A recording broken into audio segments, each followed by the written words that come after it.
जब ये सवाल किया बड़े हमदर्दाना अंदाज में हज़रत जुनैद बगदादी रहमतुल्लाह अलैह ने, तो इब्लीस ने कहा कि हज़रत ये सवाल आपको ज़ेब नहीं देता। आप जैसा मुवहिद, आप जैसा तौहीद परस्त और मोमिन कामिल ये सवाल, ऐसा मुशरिकाना सवाल करेगा? आपका सवाल मुशरिकाना।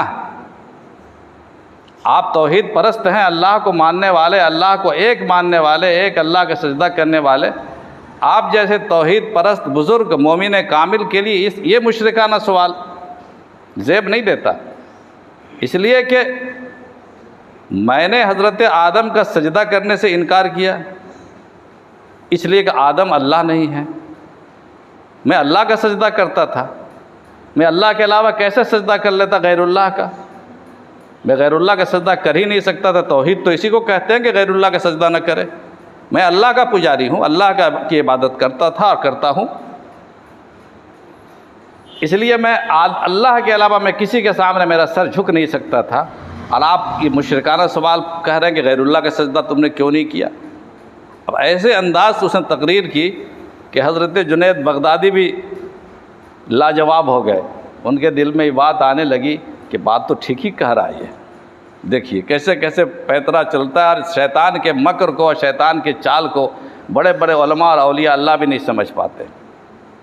तो ये बात तो ठीक ही कह रहा, ये तो इसने तो बहुत तौहीद का सबूत दिया था उस दिन। अब जैसे ही ये ख्याल पैदा होने लगा कि ये तो ठीक ही कह रहा है, हज़रत जुनैद बगदादी को लगा कि जैसे अंदर से ईमान सल्ब हो रहा, ईमान ख़त्म हो रहा, ईमान का नूर रुखसत हो रहा और अंदर अंधेरा छा रहा। पूरे बड़े वली ये कामिल थे, अंदर से ईमान ख़त्म होता जा रहा, अंधेरा छा रहा, घबरा गए। अल्लाह ने उनकी मदद फरमाई। अल्लाह ताला ने उनके दिल में ये बात डाली, इल्हाम फरमाया कि जुनैद पूछो इब्लीस से कि सजदा करने का हुक्म किसने दिया था? पूछो।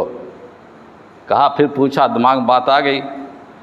कहा कि सजदा करने का हुक्म किसने दिया था? अल्लाह ताला ने दिया था। तो अल्लाह ताला ही ने जब हुक्म दिया था तो अल्लाह के हुक्म के सामने सरे तस्लीम खम करना ही तो तौहीद है। अल्लाह की बात काटना तौहीद कहाँ से आ गई? अल्लाह ने जहाँ झुकाया झुक गए, अल्लाह ने जहाँ उठाया उठ गए। तो हुक्म देने वाला कौन है? इसको नहीं देख रहा वो। अब इब्लीस खूब समझता है इस बात को, लेकिन जुनैद को रास्ते से भटकाने के लिए और उनकी विलायत और ईमान पर डाका डालने के लिए उसने इस तरह से इख्तियार किया